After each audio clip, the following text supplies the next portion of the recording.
जदि 2x² - 6x + 3 = 0 समीकरण मूलद्वय alpha और बीटा हुए तेबे प्रमाण कर जे alpha by beta plus beta by alpha plus 3 × 1 by alpha plus 1 by beta plus 2 alpha beta समान 13 प्ले ये तो गोटे दीर्घ उत्तरमूलक प्रश्न उत्तर जार मार्क होची केते 5 मार्क एवं वार्षिक परीक्षा रे आसीबा भली प्रश्न विगत वर्ष मानकरे प्रश्न पड़ी आसी अछि। अच्छा पिले द्विघात समीकरणटा देइछि कोन 2x² - 6x + 3 = 0। अच्छा एटारे a केते जगह कहिलो 2 b केते मनोज -6 c केते ओम प्रकाश 3 समीकरण रो मूल दिटा कोन कोन देइछि रे समीकरण रो मूल द्वय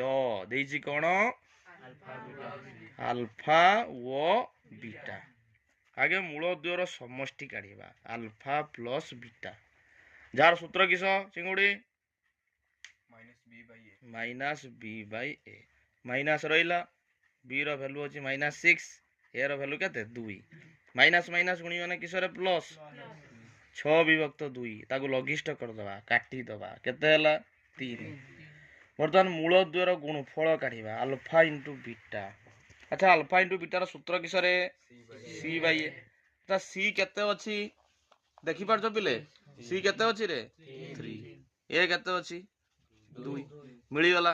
वर्तमान आमे जिबा बाम पार्श्व LHS रे कोन अछि लिखिबा alpha by beta plus beta by alpha plus 3 × 1 by alpha plus 1 by beta plus किसरे 2 अल्फा बीटा ए तो। अच्छा ए दुटार लसाउ काढी दबा अल्फा बाई बीटा और बीटा बाई अल्फा यार लसाउ केते ही जिवो बीटा अल्फा को बीटा द्वारा भाग करना भागफल अल्फा पड़िबो अल्फाटा अल्फा रे गुणी माने किस हो जाए ठीक से बोली बीटा रो बीटा गुणी माने बीटा स्क्वायर प्लस 3 * एठी लसाउ केते होउची अल्फा और बीटा रो लसागु अल्फा बीटा देन लबर हे जिवो किस beta plus alpha plus 2 alpha beta alpha रो वैल्यू मते जणा नाही कि बीटा रो वैल्यू जणा नाही देई देछि alpha square plus beta square एठी सूत्र पकेवा a square plus b square जार सूत्र किस a प्लस b रो होल स्क्वायर माइनस 2ab एठारे a होची अल्फा b होची बीटा। अच्छा बीटा गुणन अल्फा लिखिबा जहा अल्फा गुणन बीटा लिखिबा से आना